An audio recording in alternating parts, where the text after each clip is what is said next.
Muy buenas tardes a cada uno de ustedes.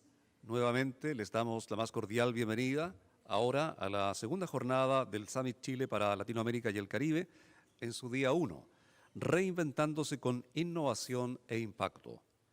Al igual que en la mañana, entregaremos jornadas de encuentro empresarial que propicien la vinculación entre actores del ecosistema emprendedor y empresarios, incentivando el desarrollo de negocios sostenibles, inclusivos y con impacto con el fin de visibilizar el emprendimiento chileno y posicionar al país como polo de innovación y emprendimiento en Latinoamérica y el Caribe. La innovación y el emprendimiento son factores cruciales de transformación para las comunidades, afectando en el crecimiento y desarrollo económico de las empresas de todo tamaño. Es por lo cual esta primera jornada del Summit Chile lleva por nombre Reinventándose con Innovación e Impacto. Gracias a la colaboración entre la Pontificia Universidad Católica de Valparaíso, PUCB, la Universidad del Desarrollo, UDD, el Incubatec, UFRO, y el cofinanciamiento por parte de Corfo bajo la herramienta Viraliza código 22 VIR 226-281, se lleva a cabo este Summit Chile de la Red. Para continuar con nuestro Summit, el señor Marcelo Mena, CEO Global Methane Hub Chile, dará su conferencia magistral llamada Camino hacia la neutralidad de carbono en pequeñas y medianas empresas. Marcelo Mena es ingeniero civil bioquímico de la PUCB.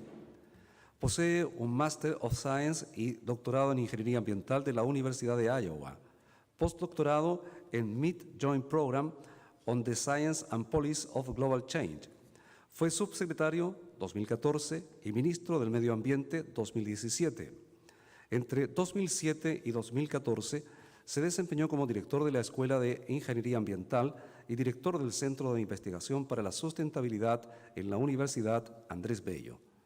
Fue galardonado con el Group Achievement Award de la NASA en 2005. Recibió el Premio Liderazgo Joven de El Mercurio 2008 y Diario Financiero 2009 y fue Personaje Ambiental del Año del Ministerio del Medio Ambiente en 2011. Hasta mayo del 2019 fue gerente de investigación y análisis en cambio climático del Banco Mundial. Actualmente es el director del Centro de Acción Climática de la PUCB y director ejecutivo del Global Methane Hub. También se desempeña como director de la Fundación MERI y es miembro del Consejo Asesor del Hidrógeno Verde del Ministerio de Energía de Chile. Con nosotros, don Marcelo Mena.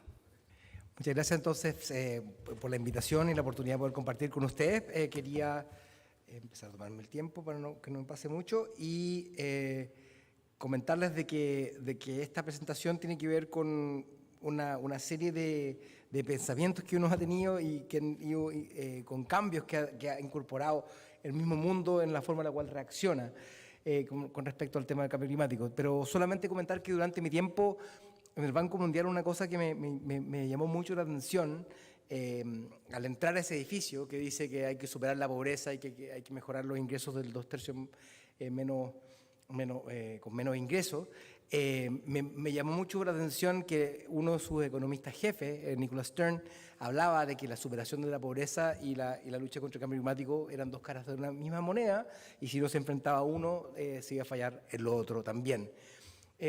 Cuando uno habla de carbono neutralidad, el propósito de esta carbono neutralidad es evitar que el calentamiento global supere 1,5 grados. Pero para poder lograrlo requiere una reducción inédita de emisiones y por lo tanto es fundamental empezar a bajar las emisiones a la mitad hacia el 2030 en forma neta y 100% hacia la segunda etapa del siglo XXI y por tanto han habido cambios. Si uno va viendo lo que pasó el año 2020 es que hubo una baja de emisiones, pero una pandemia, una baja actividad económica nunca debe ser una buena forma de poder bajar las emisiones y hemos vuelto a lo que fue los pandemia en la última información que tenemos. Sin embargo, este año 2023, vamos a haber encontrado por fin que hay una combinación entre mayor uso de energía renovable más una menor escasez hídrica que va a permitir que se sigan bajando las emisiones en general.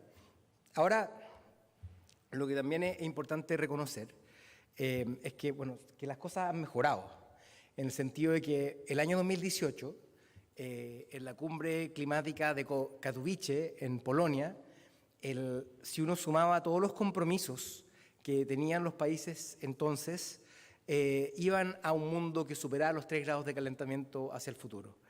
Y eran insuficientes en cuanto a ambición.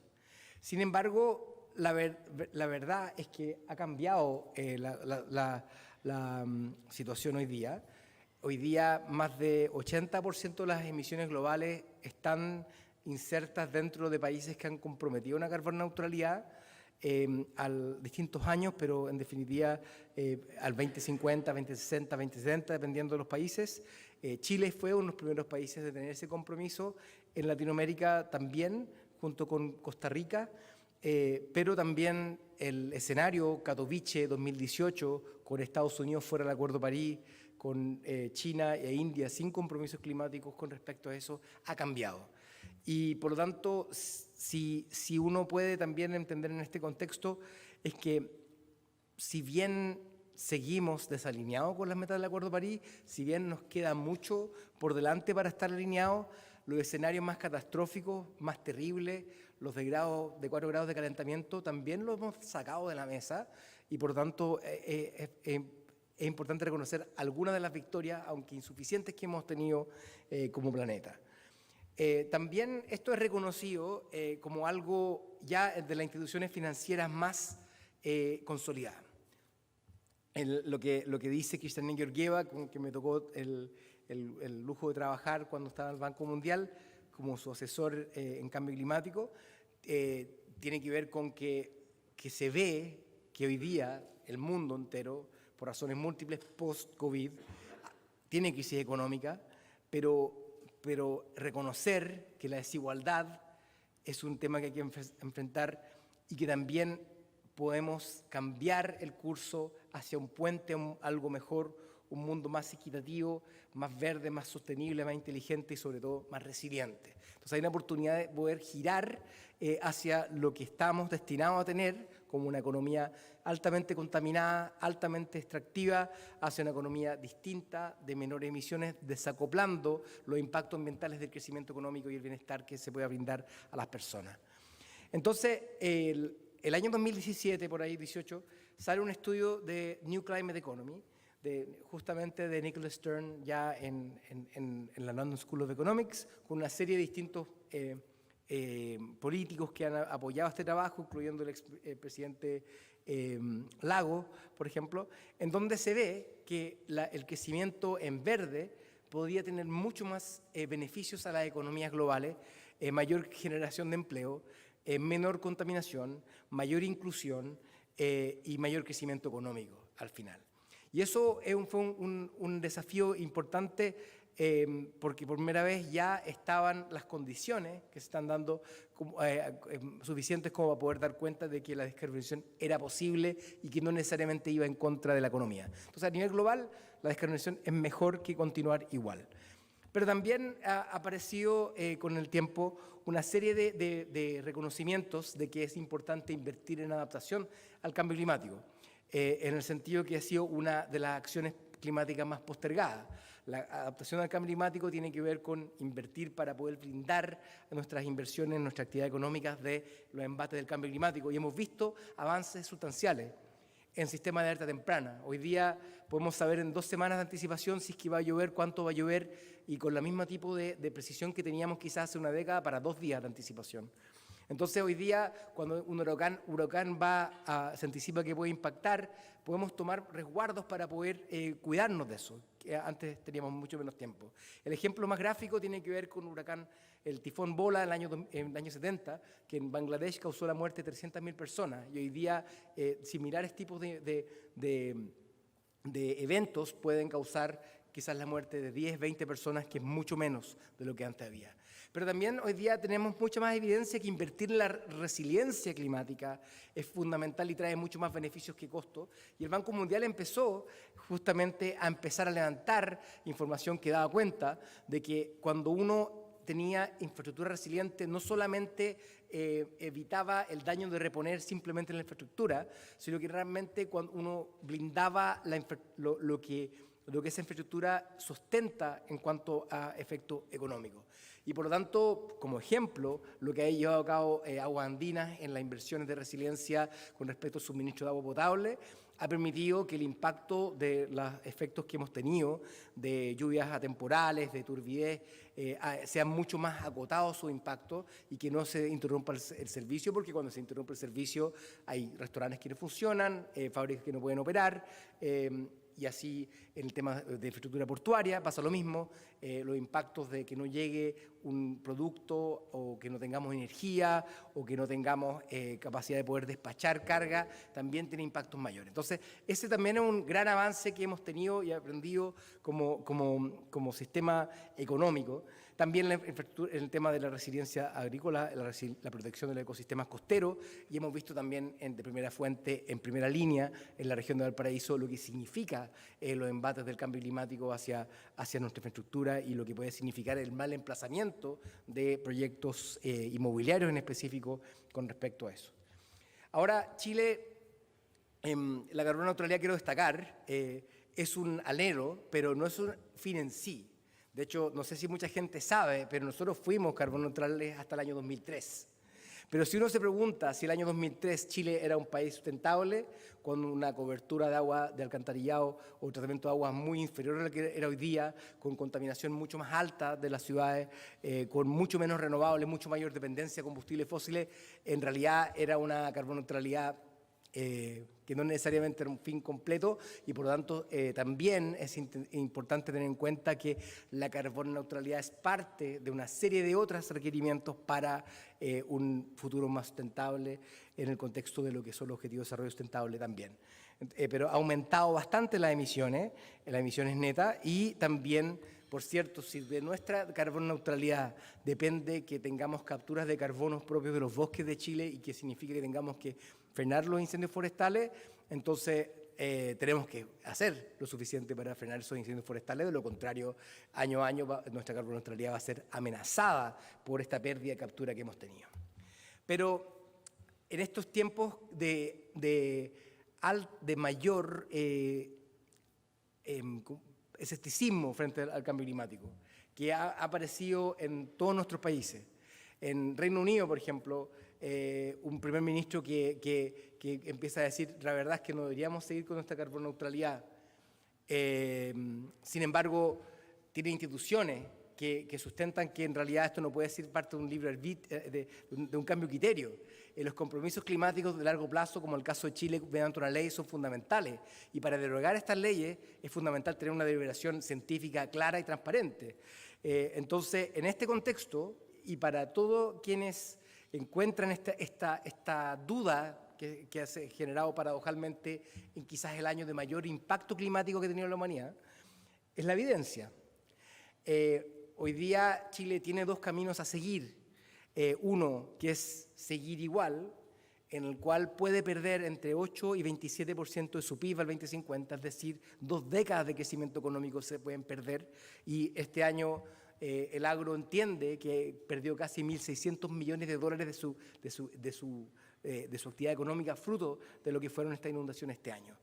Entonces, o quién sabe cuánto fue la pérdida de PIB que se debió a la pérdida de biomasa forestal o los otros embates que hemos tenido este tiempo.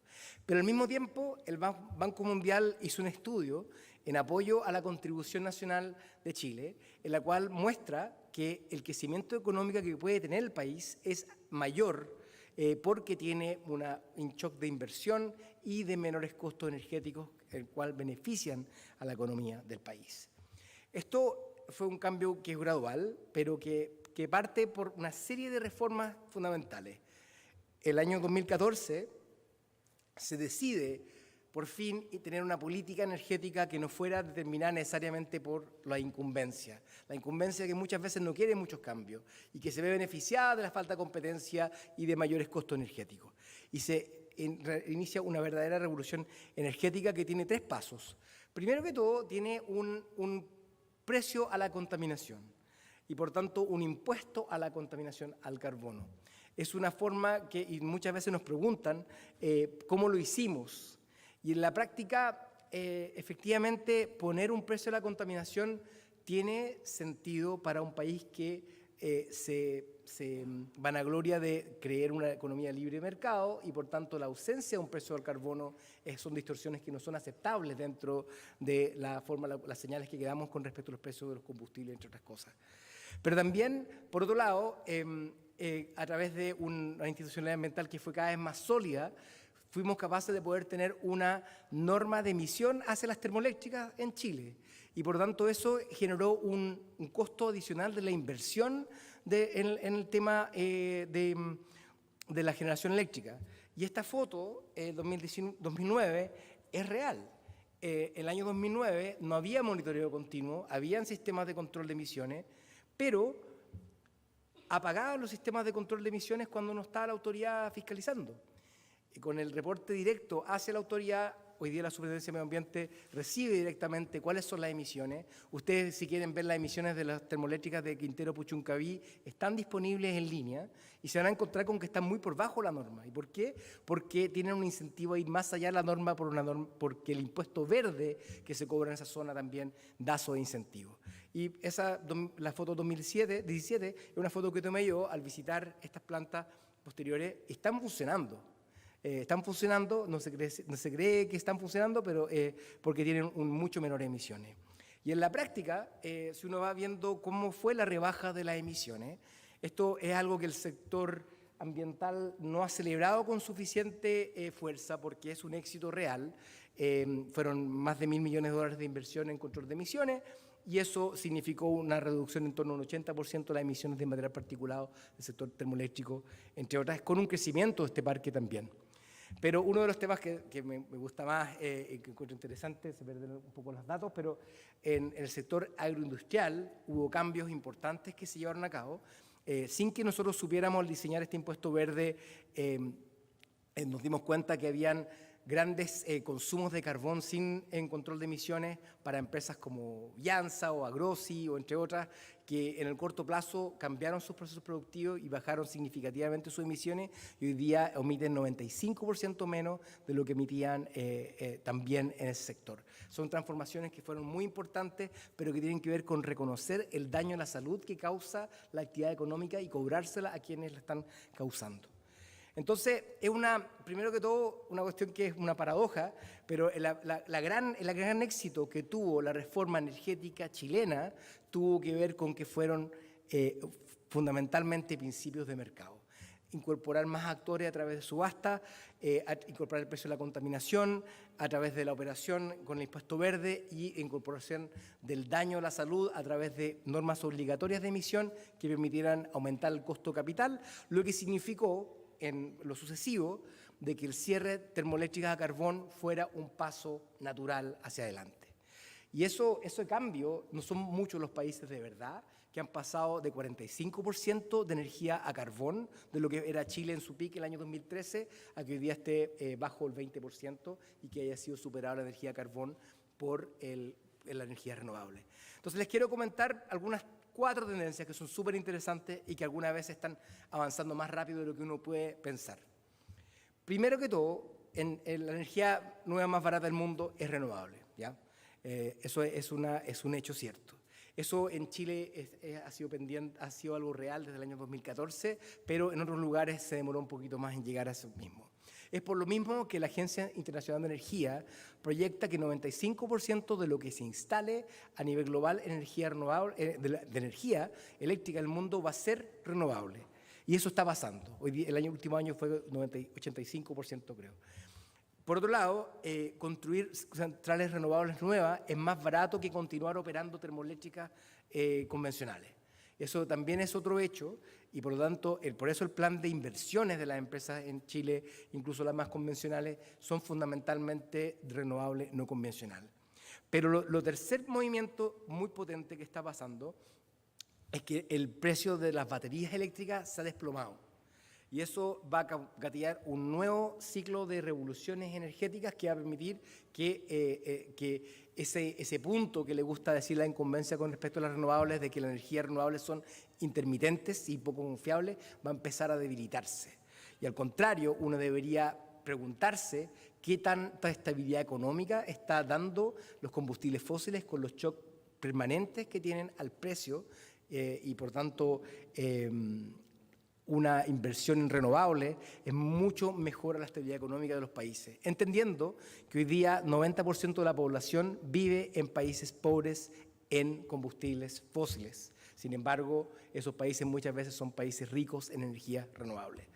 Entonces, acá está la tendencia 2020 con respecto a energía, lo que yo le acabo de decir en Chile, que está pasando a partir ya del año 2016-2017, ya en China, en India, en Alemania, es más barato hoy día construir una central solar nueva, una central eólica nueva, que continuar operando la existente. Acá voy a ocupar un par de diapos de Kingsmill Bond, que va a dar una charla a los 20 años de Acera, que es el grupo de energías renovables de Chile, que nos cuenta estas mismas tendencias con mucho más gráfica, ¿no es cierto? Que la energía solar bajó 90% de precio en una década, pero también en 8 años las baterías eléctricas han bajado su precio en 80%. Y eso hace algo posible, algo muy interesante que les voy a hablar a continuación. Lo otro tiene que ver con esta era que queremos reemplazar. Me encontré muy interesante este análisis. La era del carbono, ¿no es cierto?, versus la era de las renovables, las diferencias que tienen. Primero que todo, la era del carbono, o la era de los fósiles, tiene que ver con un sistema basado en commodity, y esos commodities no tienen necesariamente curvas de aprendizaje, y por tanto, por mucho que uno encuentre fuentes más baratas de extracción, esos precios pocas veces se traspasan a las personas, ¿no es cierto? Y en ese contexto quiero destacar lo que fue la promesa del shale gas. Yo el año 2014, siendo subsecretario, tenía que diseñar los planes de descontaminación de las ciudades de Chile. Y en ese momento teníamos a la vista de que el gas natural iba a llegar más barato a Chile para la calefacción. Y nunca llegó a ser más barato. Después nos dimos cuenta que había hoy día una investigación en curso de la Fiscalía Nacional Económica, de que había un artificio para poder sacar a utilidades, pero la verdad es que esta vocación de ser un servicio para descontaminar nunca se materializó. Entonces, por lo tanto, esa promesa de la baja combustible no se dio. Y hoy día en que estamos, nuevamente con la amenaza que suban de precio. Por tanto, con una curva de aprendizaje empieza a bajar los costos rápidamente. El problema con la era del carbono es que está concentrada geográficamente donde están los combustibles fósiles. En cambio, en la era renovable, estos recursos se distribuyen mucho más homogéneamente a nivel global. Una es una era finita, otra es abundante, donde la abundancia de la energía también permite desacoplar los impactos ambientales de tener mayor energía. Y por lo tanto, esa mayor energía y mayor bienestar es algo que es positivo en toda vista de efectos. Entonces, significa más transporte, más calefacción, más comodidad, más climatización, más refrigeración hacia las personas. Lo otro es que termina la energía renovable en un costo marginal cero. En cambio, el otro siempre requiere que constantemente traiga alguien que traer ese combustible en un camión, en un buque o lo que sea. Una es una industria pesada, la otra es descentralizada y liviana. Una es peligrosa, explota y con el tiempo la infraestructura recientemente instalada de gas natural, a los 100 años esa industria, esas cañerías empiezan a fallar y ya están viendo ustedes las explosiones en Francia, en Turquía, en Estados Unidos, entre otros lados. Versus electrones obedientes que son mucho más fáciles de manejar. Un sistema de baja eficiencia en el contexto del motor de combustión interna, generación de carbón, que nos supera el 30% muchas veces, versus un sistema eléctrico que tiene arriba del 90% de eficiencia. Finalmente, una era de altos impactos ambientales y una con mucho menor impacto ambiental, y uno de alta concentración de riqueza frente a pocos oligarcas que son capaces de poder poner y amenazar siempre a la economía del mundo a través de su capacidad de producción, versus la de dejar de tener sobreganancias, uno que concentra el poder y otro que distribuye el poder. Así que yo encuentro que son buenos argumentos para decir, en realidad, de una buena vez, en vez de caer nuevamente bajo presa de lo que ha sido el alza de precio de combustible, lo que significa una presión fiscal tremenda, de alguna buena vez invirtamos en dejar esa dependencia hacia adelante.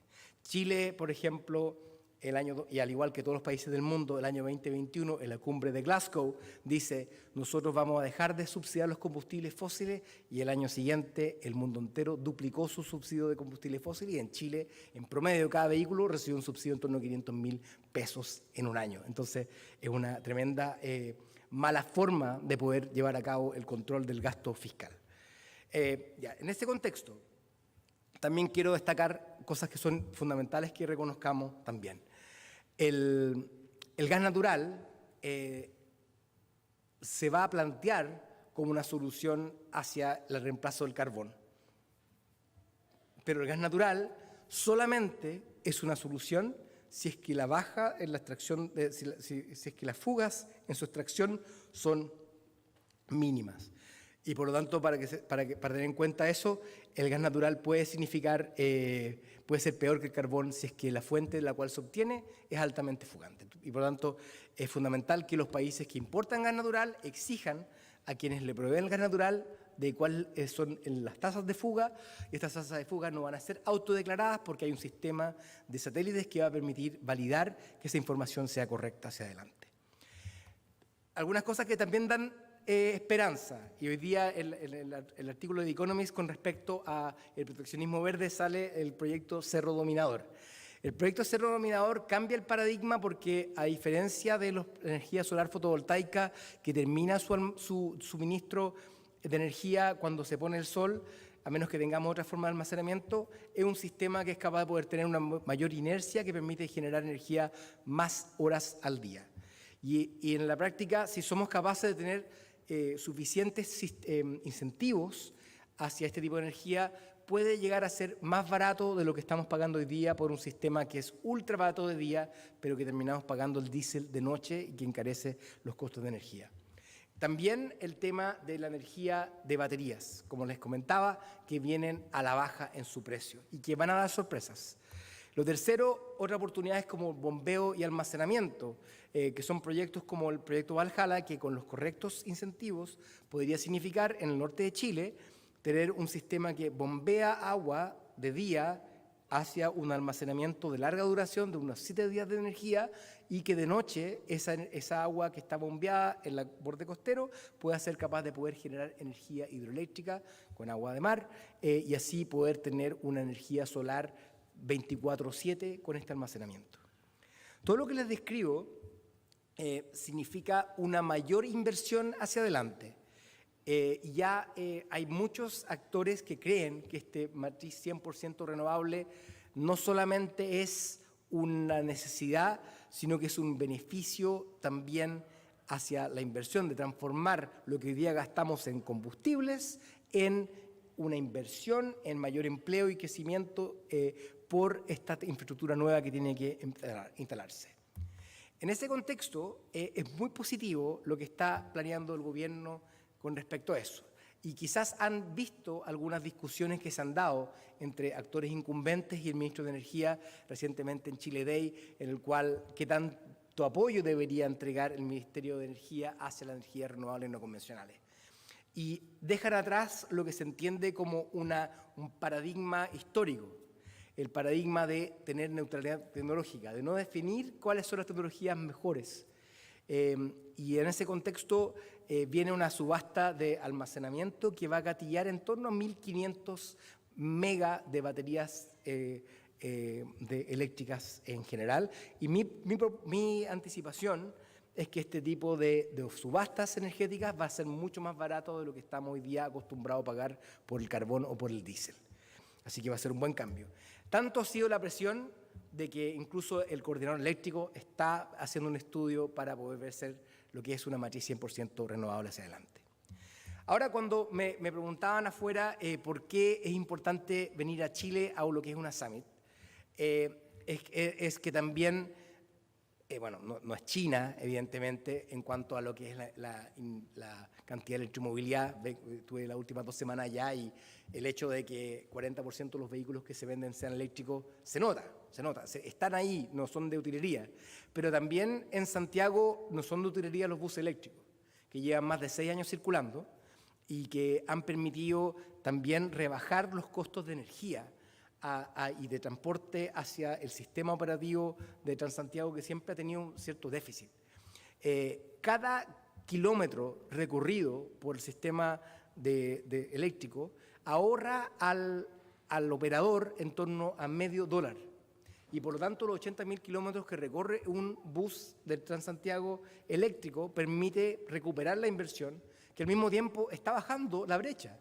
Los últimos valores que tengo es que un bus eléctrico cuesta $250.000 y un bus diésel cuesta $200.000 y por tanto perfectamente dentro de un año se puede recuperar la inversión. ¿Cuál es lo que está faltando? ¿Cómo podemos romper las barreras que en las regiones se llevan a cabo este tipo de inversiones? Los buses eléctricos siguen teniendo estos menores costos, pero la forma en la cual se financia, la cantidad de dueños que hay, dificulta la labor, pero es un problema más que nada financiero, más que un problema técnico hoy día. Así que eso es una buena noticia y eso ha hecho que Santiago tenga la mayor flota de buses eléctricos fuera de China. Y ni Europa, ninguna ciudad en Europa, ni Estados Unidos se acerca a eso, y eso da cuenta de que se dieron a cabo una serie de medidas, incluyendo que hay un plan de descontaminación que obliga a que el estándar mínimo de los buses ya sea bastante alto.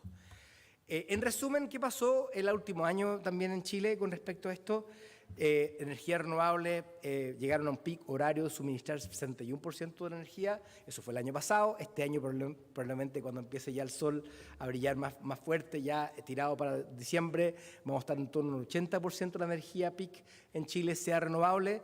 Y lo otro que es importante es que hubo una baja de 25% de las emisiones del sector energético eléctrico y ya se tiene una vista de que se van a cerrar las termoeléctricas a carbón más temprano que tarde, incluido en el complejo Quintero Puchuncaví, donde ya habiendo cerrado el tema de la fundación de ventanas, al año 2025 se espera que termine de funcionar el resto de las termoeléctricas a carbón. Entonces, para continuarlo y vincularlo con Chile y su compromiso de carbono neutralidad, uno tiene que reconocer lo que uno ve como algo valioso. El año 2020, en abril, cuando se hace el compromiso de carbono neutralidad, no teníamos idea de lo que venía por delante. No sabíamos que la pandemia podía durar más de 2 años y los impactos económicos que podía haber. El hecho de que ese carbono neutralidad se anuncia con ministros con mascarilla da cuenta del momento que se está viviendo entonces. Y ese compromiso sí se dio y existe y dio un tono para el resto de los países para entender de que Chile, como presidente de la COP25, podía dar una señal al resto de los países de que era posible cumplir estas metas. Y el compromiso de Chile tiene 4 componentes en realidad. Llegar a un pic de emisiones antes del 2025, bajar las emisiones a la mitad al 2030 y 100% al 2050 con las capturas de carbono propias del sistema forestal. Y al mismo tiempo un presupuesto de emisiones, porque llegar a carbono neutralidad al 2050 ese año nomás no es lo mismo que tener una trayectoria. Es la acumulación de las emisiones lo que importa y no necesariamente llegar a la meta a última hora. Y eso puso a Chile dentro de los países que fueron en su momento más adelantados. Todavía no sé cómo actualizar esta diapositiva porque en la práctica la lista de países que tienen carbono neutralidad comprometida hoy día son más de 150 y por tanto no me caben. Y Chile es uno de los pocos que tiene un compromiso por ley. Y por lo tanto, por mucho que haya un cambio de gobierno, tendrá que derogarse una ley que tiene la carbono neutralidad como una meta para poder cambiarla. Y por lo demás, tendría que demostrarse de que lo que yo acabo de presentarle con respecto a los beneficios económicos que tiene el país, a través de esto, tenían que demostrar que que derogar estas normas serían mejores, cosa que no sería verdad. Para llegar a esta carboneutralidad, entonces requiere varias cosas, pero requiere una transformación profunda del transporte, de la calefacción y un aumento sustantivo del hidrógeno verde. Pero lo bueno es que la inmensa mayoría de las medidas que están hoy día establecidas son costo negativas. 75% de la mitigación de Chile en sus emisiones son medidas que traen ahorros netos. Es decir, un sistema de transporte público más barato, un sistema de transporte privado más barato, un sistema más eficiente de minería, mejor calefacción, más limpia, entre otras cosas. Así que, y cerrando un poco el dato con respecto al estudio del Banco Mundial, el Banco Mundial muestra que va a haber un alza de inversión en descarbonización que va a traer aparejado un acceso a menores costos de transporte y menor costo de energía eléctrica, lo que todo en combinación genera un mayor crecimiento económico. Y el BID actualizó esto diciendo que en realidad si nosotros adelantáramos esta meta de carboneutralidad al 2040, esto podría ser aún mayor el crecimiento económico que podríamos lograr. Lo que queda por delante es la reforma fiscal verde, que todavía no se anuncia, pero que Chile tiene por delante. El Banco Mundial y el FMI, perdón, ha estimado que las reducciones que se pueden lograr y la alza de recaudación que se podría lograr en un país que tiene un déficit presupuestario podrían ser sustantivos y podría también acelerar el proceso de descarbonización que yo acabo de describirle. Entonces, es bueno para la economía. La otra cosa también es que lo que no hemos considerado hasta ahora es que en realidad cuando la pregunta que se dice ¿por qué Chile tiene que descarbonizarse si es que China o Estados Unidos o los otros países no lo hacen? Cosa que es mentira, porque Estados Unidos está en el medio del mayor gasto en descarbonización que ha tenido cualquier gobierno. Le pusieron 300.000 millones de dólares para descarbonizar con subsidio de hidrógeno verde, para autos eléctricos en forma inmensa. Y China, a pesar, y estuve reunido con el encargado presidencial del gobierno chino, Xie Zhenhua, hace una semana, y ellos van, a pesar de que están creciendo menos, a pesar de que están pareciendo más a los países latinoamericanos, porque tú no puedes crecer 10% para siempre, a pesar de que se proyecta que van a crecer a un 4%, ellos van a continuar sus compromisos y entienden, como dice Xi Jinping, que el verde es el nuevo oro y por tanto ellos entienden que el crecimiento económico que pueden lograr es fundamental porque ellos también venden las soluciones. Ellos venden los paneles solares, hay una alza de venta de 40% de paneles solares este último año. Entonces, ¿qué le conviene a Chile? ¿Por qué le conviene? Porque también pasa lo mismo. Porque las tecnologías limpias requieren una cantidad de cobre, cobalto y litio muy superior, a tal punto de que de cumplirse las metas de carboneutralidad a nivel global, se requiere el doble de cobre, solamente para cumplir la meta de carboneutralidad. Y eso tiene una ventaja para Chile. Pero no a costa de nada, en el sentido de que hay un estudio del BID que muestra dónde se van nuestras emisiones, ¿se quedan acá o se exportan? ¿No es cierto? Hay países como Trinidad y Tobago que sus emisiones se exportan porque son un gran productor de gas natural. O quizás Argentina también hay una gran cantidad de exportación, o Venezuela. Pero si uno mira a Chile, la proporción de sus emisiones que se exportan también son importantes. 35% de las emisiones de Chile se van a otro lado. ¿Por qué eso es importante? Porque siempre el mismo presidente Lagos decía en su momento que la economía del mundo van a ser evaluadas por cuántas emisiones tienen por cada unidad de PIB. Y en definitiva, el consumidor europeo no va a querer traspasar las emisiones del tubo escape del automóvil a la fabricación del automóvil. Y por lo tanto va a ser fundamental descarbonizar la producción del cobre en Chile. Porque ya está vigente una ley de un impuesto de importación de la Unión Europea y vienen más por delante, ¿ya? Vienen más herramientas por delante. Entonces, en el fondo, la Unión Europea dice, si yo exijo a mi industria una cierta cantidad de estándares y compito con otros productos importados, estos productos importados tienen que tener un gravamen para reconocer lo que ha tenido que enfrentar la propia industria, ¿no es cierto? Y eso mismo lo van a hacer para gas natural, por si acá, y nosotros estamos trabajando como Methane Hub para que eso así sea. ¿ya? O sea, en el fondo, la Unión Europea va a exigir la misma norma de emisión de gas natural de que le exige a la extracción y producción local a los países que les vendan. Y por lo tanto, quienes son exportadores tienen que tomar nota porque eso no va a cambiar, va a ser algo irreversible y al mismo tiempo no va a ser algo que se autodeclare, va a ser algo que va a ser medido en forma independiente. ¿Ya? Así que esto está vigente desde el 1 de octubre y eso es una cosa que puede cambiar muchas cosas hacia adelante. Entonces, en ese contexto, cuando estaba hablando de descarbonizar la minería, nace esta Estrategia Nacional de Hidrógeno Verde. La energía renovable es el principal insumo más barato que puede haber y, por lo tanto, eso hace pensar que el hidrógeno verde de Chile puede ser el más barato del planeta. En ese contexto, es importante destacar lo que ha hecho el gobierno en ese contexto porque si es una apuesta tan grande, si es una oportunidad tan grande, es fundamental que el Estado ponga los recursos que sean para poder gatillarlo, pero no subsidio a destajo, sino pensando bien lo que tiene que hacer. Y en ese contexto, los proyectos de hidrógeno verde son proyectos de más de $1.000 millones, lo más grande, y son proyectos que no se han hecho en Chile, y para poder aprender a correr hay que aprender a caminar, y por lo tanto hay que tener una serie de garantías estatales, de manera que esa inversión de no materializarse no tenga riesgo hacia a quienes invierten en esto. Pero si uno mira el potencial de 160 millones de toneladas de hidrógeno verde, eso es como 8 veces las emisiones de Chile en CO2. Entonces también es fundamental entender el tamaño de la dimensión de esta industria que podría existir.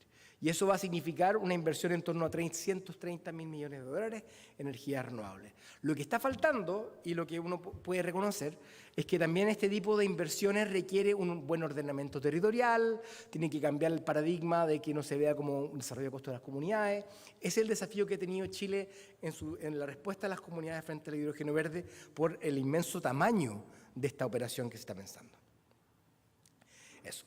Ya, entonces ahora, como yo trabajo en el Methane Hub, no puedo dejar de hablar del metano. Entonces, les voy a hablar la última parte de que tiene que ver con algunas cosas que también las pymes pueden ir haciendo que quizás no están en su radar. Primero que todo, el planeta tiene 2 tipos de calentamiento. Uno a baño María, lento, yo apago el fuego y que continúa caliente el agua por un tiempo hasta que se enfríe. Porque el tiempo de residencia atmosférica del CO2 supera los 100 años y por tanto bajar las emisiones hoy día va a significar una demora en que bajen las temperaturas.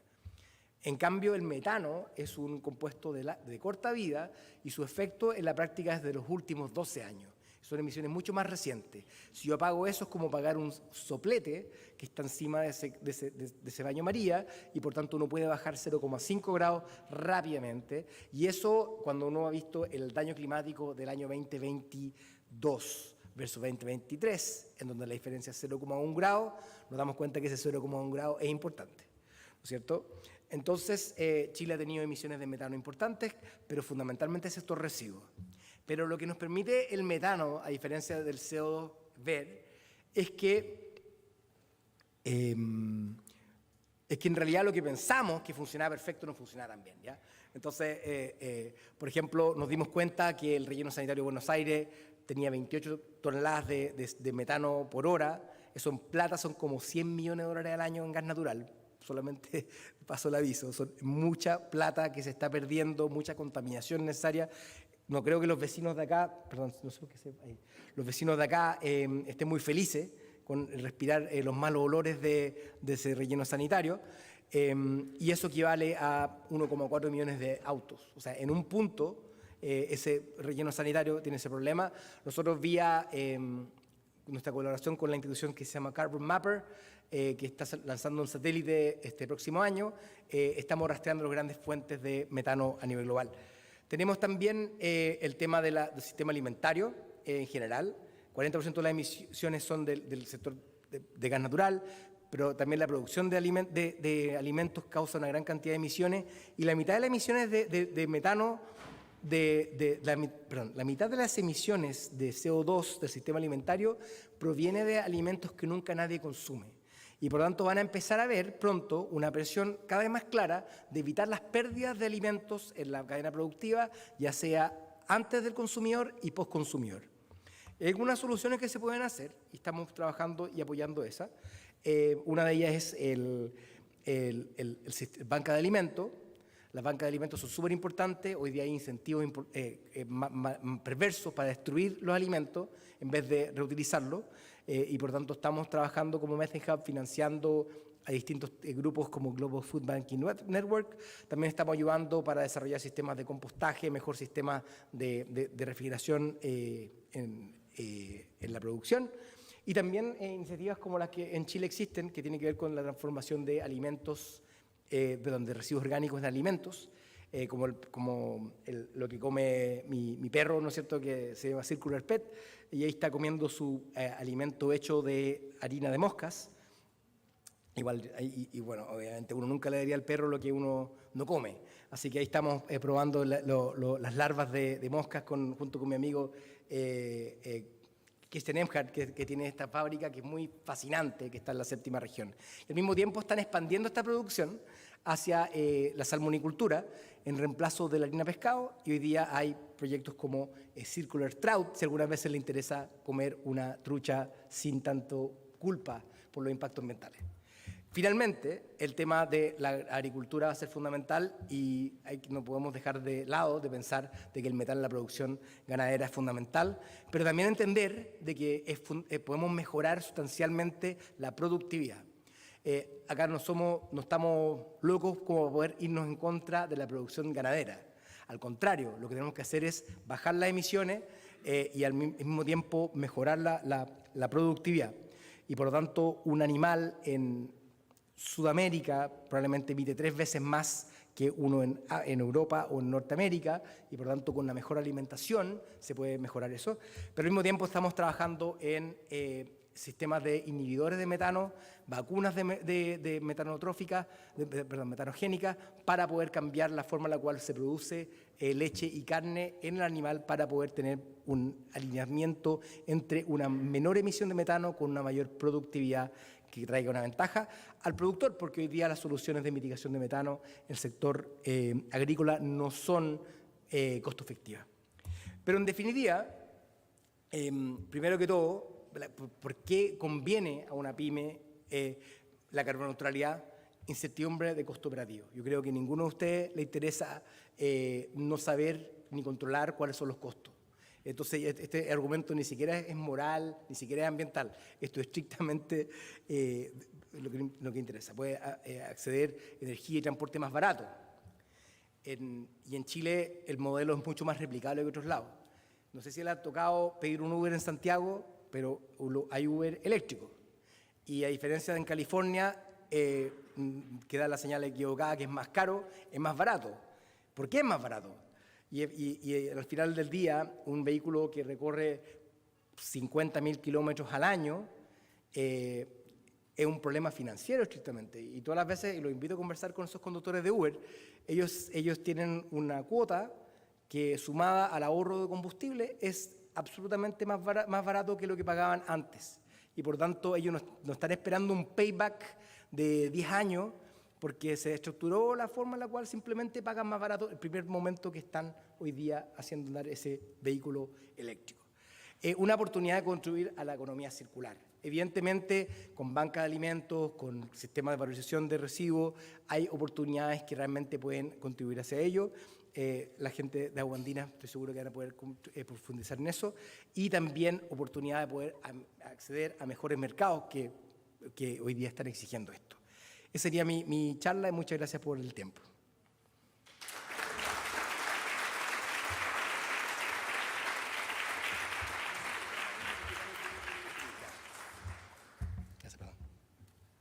Bueno, muchas gracias a Marcelo. Le he pedido que se mantenga acá en el escenario porque va a recibir a continuación un pequeño presente de parte de Elba Vivanco.